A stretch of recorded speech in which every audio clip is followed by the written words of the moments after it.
आज आपल्यासोबत 1995-96 मध्ये MPSC थ्रू गृह विभागामध्ये पोलीस विभागामध्ये प्रशिक्षणार्थी म्हणून रुजू झालेला एक तरुण अधिकारी जे कंधार परिसराने 95-96 मध्ये पाहिला, ज्या व्यक्तिमत्वाचं आजही नाव कंधारच्या चौकामध्ये किंवा पोलीस विभागाच्या संबंधाने जे काही घटना घडतात त्यावेळी आवर्जून घेतलं जातं, ते नाव म्हणजे विष्णू ताम्हाणे.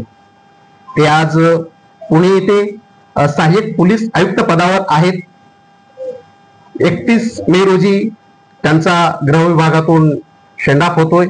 त्यांची पोलीस विभागातील सेवा ती समाप्ती होती आहे.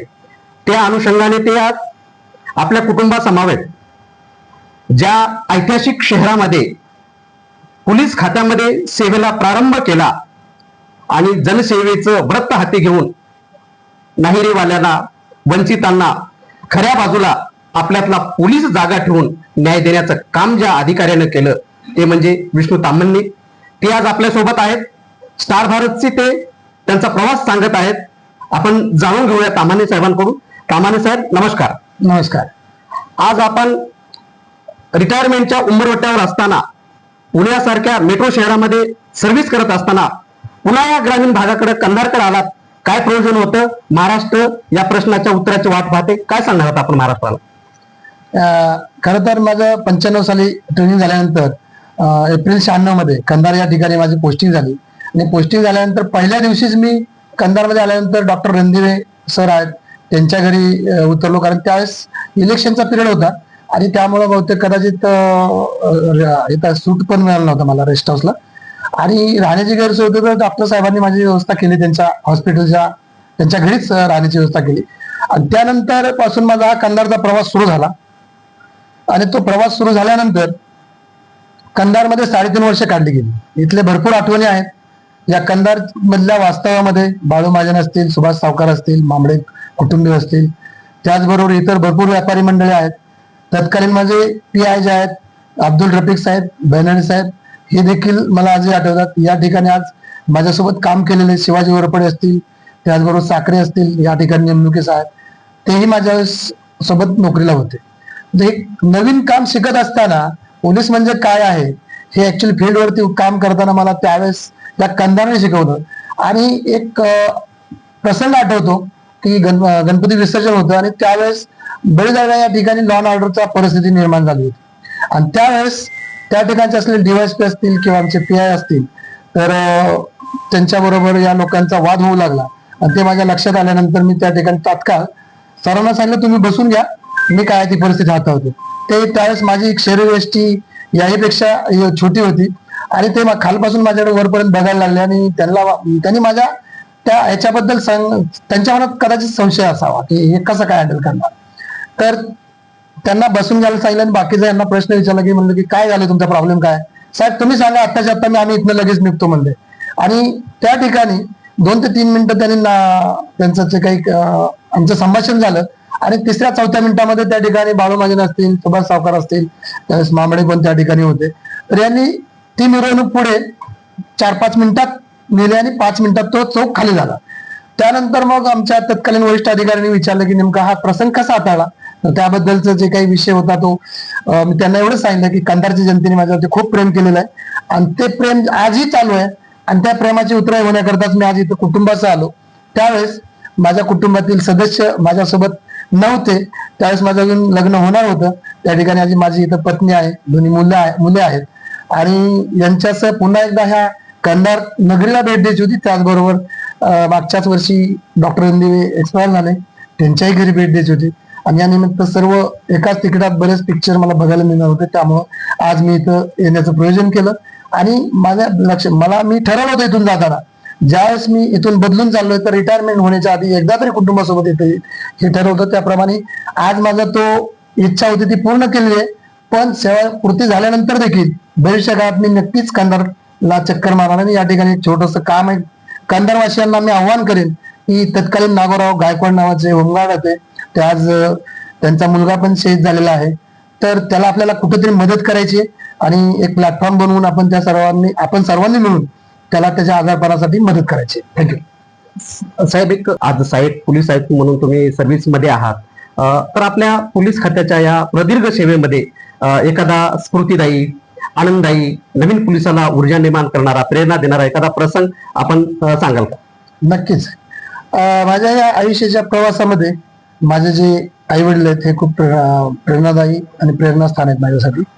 तर वयाच्या 87 वर्षी वडिलांचा माझा जिना जो घराचा आहे तो चढणं त्यांना शक्य नसायचं. त्यांना अगोदर पॅरालिस झालं होतं, मांडीचं हाड मोडलं होतं. तर त्यांना पाठीवरती घेऊन मी जात असताना माझं जरा पाठीत चमकलं आणि मग त्यानंतर मी माझ्या फिटनेसचा प्रवास सुरू झाला.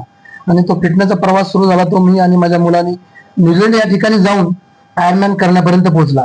आणि आजच्या 9 तरुणांना आणि कंधारवासियांना हे सांगेन की आयुष्यामध्ये आपण आपलं शारीरिक तंदुरुस्ती, मानसिक तंदुरुस्ती याकडे लक्ष दिलं गेलं पाहिजे. स्वतःसाठी कमीत कमी एक तास रोज काढला पाहिजे, जेणेकरून तुमचं शारीरिक तंदुरुस्ती बरोबर मानसिक तंदुरुस्ती पण चांगली राहील. आणि ज्यावेळेस मुलासोबत मी म्हणजे बोर्नविटा या जाहिरातीमधले बोर्नविटाची एक जाहिरात आहे, त्यामधील आई म्हणते की जिस दिन मेरा बेटा मुझे हराएगा उस दिन मैं जीत जाऊंगी. आणि माझ्या मुलाने माझ्यापेक्षा 4 मिनिटं अगोदर, म्हणजे ही स्पर्धा 17 तासाची असते, तर 16 तास 30 मिनिटात त्यांनी ही स्पर्धा पूर्ण केली. आणि ही स्पर्धा मी 16 तास 34 मिनिटांमध्ये पूर्ण केली.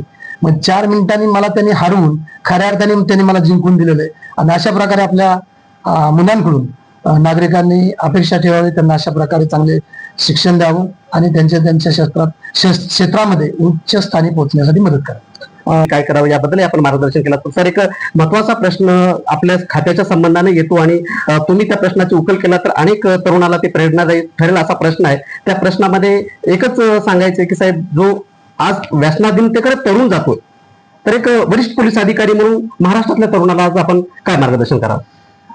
ह्या तरुणांनी त्यांचे जे रात्रीचे मित्र आहेत ते कमी करून सकाळचे मित्र वाढवावेत. आणि जेणेकरून सकाळी लवकर जर टाउनवरती गेलं आणि त्या ठिकाणी त्यांनी स्वतःच्या आरोग्याकडे लक्ष दिलं तर आपोआपच तो व्यसनापासून, कुठल्याही व्यसनापासून दूर होऊ शकतो.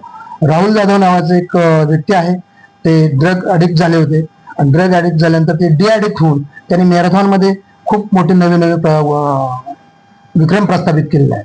तर त्यामुळे असं काही नाही की समजा इट इज नेव्हर लेट, म्हणजे ज्यावेळेस सुरुवात कराल ती सुद्धा काही उशीर झालेला नसतो. तुम्ही कुठल्याही वेळी सुरुवात करा, त्या ठिकाणी तुम्ही तुमचा निश्चय करा, तुम्ही ध्येय नक्कीच गाठू शकाल. पोलीस अधिकारी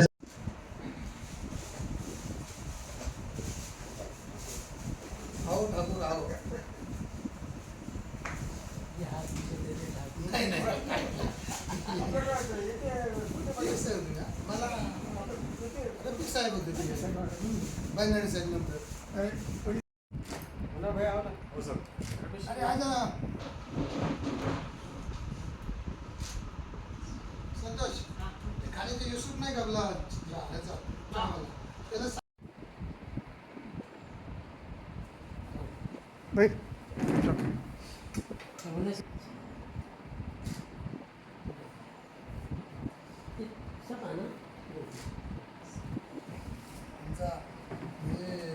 आडीनडीच्या वेळेस दूध आण, हे डबा सगळं कार्यक्रम करायचं. तुम्हाला म्हणणार की त्या बरं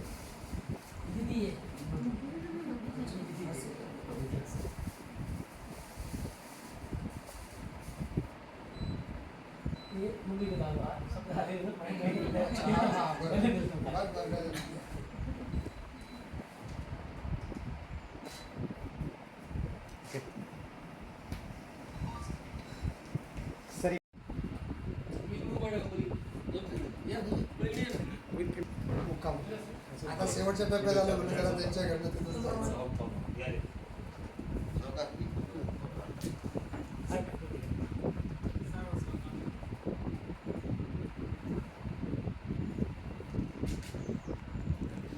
या बाजूला बघायचं तर प्रश्न,